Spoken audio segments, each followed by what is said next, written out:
UP TET paper leak मामले में अब नए नए राज खुलकर सामने आ रहे हैं। परीक्षा नियामक प्राधिकारी संजय उपाध्याय पर गाज गिरने के बाद यूपी एसटीएफ ने पेपर छापने वाली कंपनी के मालिक को गिरफ्तार किया था। इस गिरफ्तारी के बाद दोनों के बीच एक बड़ी डील की बात सामने निकल कर आई।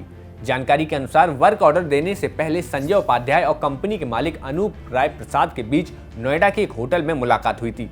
फिलहाल यूपी एसटीएफ ने उस होटल की सीसीटीवी फुटेज हासिल कर ली है। वहीं अब तक की जांच में साफ हुआ है कि संजय उपाध्याय ने मनमाने ढंग से राय अनूप प्रसाद की कंपनी को यूपी टीईटी पेपर छापने का ठेका दिया था। लेकिन इस पूरे मामले में सबसे बड़ी बात यह रही कि पेपर छापने का ऑर्डर बहुत ही गोपनीय ढंग से दिया गया। किसी दूसरी कंपनी के ना तो टेंडर मंगाए गए और ना ही दूसरी कंपनी को जानकारी दी गई।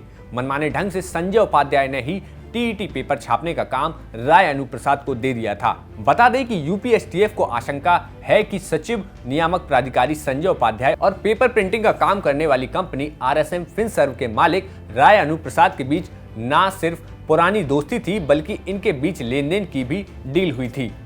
मिली जानकारी के अनुसार कंपनी को ठेका देने से पहले एक बड़ी रकम की डील संजय उपाध्याय और राय अनूप प्रसाद के बीच नोएडा में हुई।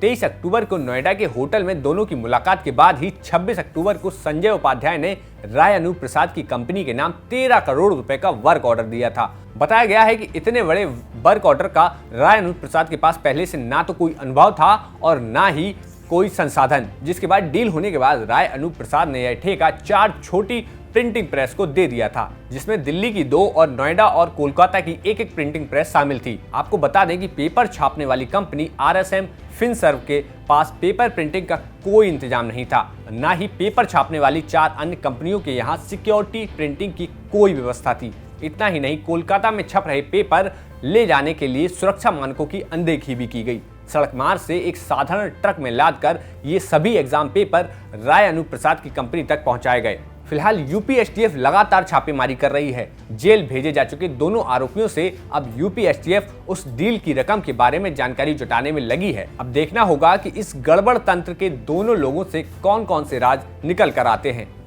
लखनऊ से संतोष शर्मा की रिपोर्ट, यूपी तक।